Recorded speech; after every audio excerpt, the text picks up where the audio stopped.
Hi, this is Mary from Teacher's Pet Dog Training. Today we're going to talk about the importance of puppy socialization. Puppy play is very important for our puppy socialization, but we need to add rules and monitor play to ensure that everyone involved is developing the confidence and skills to become a well-balanced dog. In this footage you will see Joey excited to play with her puppy friends in a very rambunctious manner. I like to call it the Tarzan greeting. She is very physical and enjoys physical play. However, Piper's style of play is a little different. She enjoys chasing and fleeing games rather than rough and tumble play. It's nice to find playmates that share the same play style, but it is also important to teach our dogs to adapt and play more appropriately with many different dogs. I'll share with you over half of my cases are dog-dog issues or dog-people issues. Over half of my cases, my private caseload. So it's imperative that when they're puppies, we don't just put them all together and say, oh yeah, this is how they get socialized and work it all out. You know, we have to be like educating them along the way. This is what we expect of your behavior. Then you get a really nice, well-behaved, balanced dog, so that when they run into other dogs, they're not getting into fights. They're able to send the right signals to those other dogs and help them out. So in healthy play, what we call healthy play, because there can be unhealthy play as well. So if you and I are playing and we're just kind of like pushing each other around a little bit, it should be like give and take. It should be soft and pliable. But then if all of a sudden like I push you a little too hard and then you push me a little too hard, now you can see there's this isn't safe, this isn't soft, gentle play anymore. And I am all about teaching dogs how to play appropriately. Because you can throw any dogs together and hope they work it out, and they won't work it out. What ends up happening is dogs learn to become more, and I hate to use that word, but they get, it becomes harder play. And then it can turn into this isn't play anymore. And so I like all dogs who are being developed into their, think of it like kids. If we just let kids get together and do whatever, they're going to get in, it can get nicky quick. So we monitor what happens. Hi, how are you? Good girl.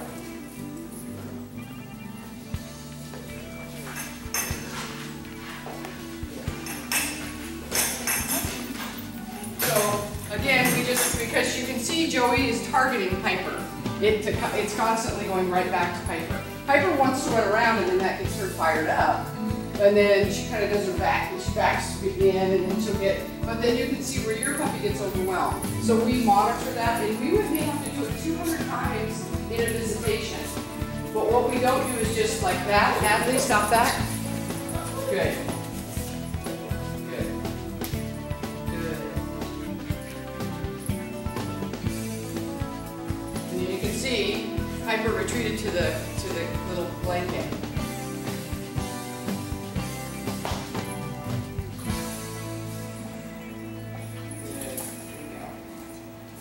I'll let you know when to release. Yes, now release.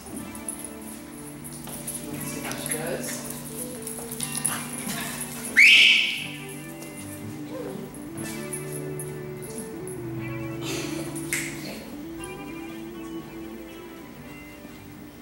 So there, all I did was I gave her just a teeny bit of information that said, enough, that's enough, right? Because if we do it at the beginning and they don't respond to that, then we have to take it up just a little bit and say, look, we're not going to do that. And so you'll notice I blocked her and then I just said, hey. And that's what we call, that's where we're using our own personal, it's called social pressure. So I don't have to come up and physically touch you, but I can say, hey, that's enough. And then you're like, okay, I got it. But if I say that and she's still running around all frantic, then I can't walk away from her at that moment. I have to wait until she's like, okay, I got it. And then we release, and then off they go, and now they can go back into play again. They hit the heels. So Pepper is going to let Joey know. Pepper's older, and Pepper can let her know. So there's the shake-off. So now in this case, Pepper's old enough to tell her in her own little way, and what did Joey do? She goes, okay. Right, so Pepper just did the same thing. She basically went, hey. Right? Yeah. But they can't snap their paws and say, hey. They have to say, asleep right now, I'm telling her, hey, enough. Joey's pushing the envelope a little, and Pepper's going to let her know. Good girl. Good girl, Joey. Good girl. But we want to be able to take them, just hold them gently like this so that they calm. And then once she's calm, I'll release her.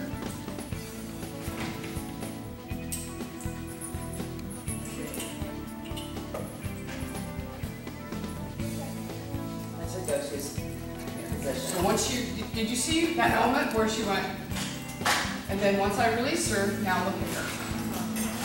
Whereas had I released her when she was like, then that's what I would have gotten when I released her. It was more like, oh, if I pull hard enough, if I get excited enough, then I'll get away. Yeah. Now, whereas if, again, you're not, there's a difference between like constraining them and just calm.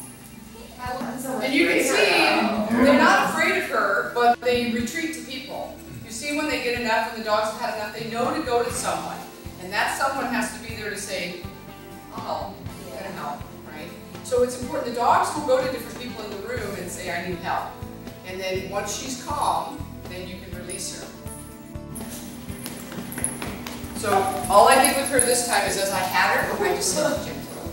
So I like to use the word gentle. I want that word to mean take it down a notch. Okay? Not no, not whatever, I'll just say gentle. When I do have them and then they're like, you can just see they're like melting ice cream.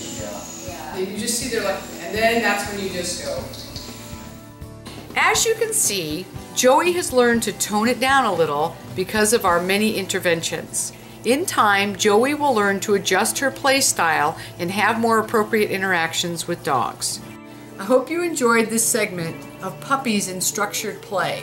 Remember, we need to be vigilant and monitor play to make this work. Your dog will love you for it.